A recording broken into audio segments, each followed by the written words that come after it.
মুহূর্তে দেখতে পাচ্ছেন যে আওয়ামী লীগের যে পরিত্যক্ত অফিসটি রয়েছে সেই অফিসের উপরে 4 তলার 4র্থ তলার উপরে এক জায়গা থেকে আমরা ধোঁয়া উঠতে দেখতে পাচ্ছি। এখানে বিক্ষুব্ধরা আগুন জ্বালিয়েছেন এবং কিছু সময় আগে এখানে এই যে আওয়ামী লীগ অফিসের এখানে কিছু ভাস্কর্য রয়েছে, এখানে শেখ মুজিবুর রহমানের ভাস্কর্য রয়েছে এবং বীর মুক্তিযোদ্ধাদের ভাস্কর্য রয়েছে, জাতীয় নেতাদের ভাস্কর্য রয়েছে।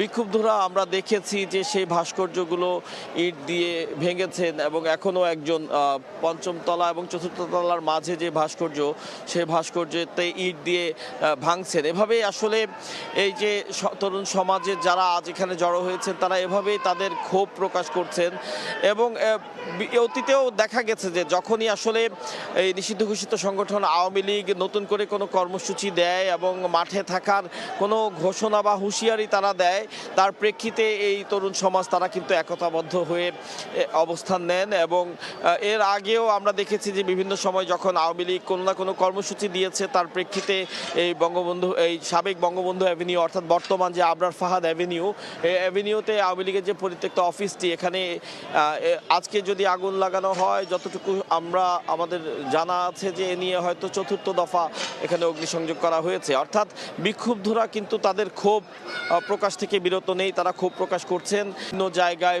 প্রায় 30টির কাছাকাছি ককটেল ফাটানো হয়েছে এবং ককটেল সহ বেশ কিছু দুর্বৃত্তকেও আটক করেছে আইন শৃঙ্খলা রক্ষাকারী বাহিনী।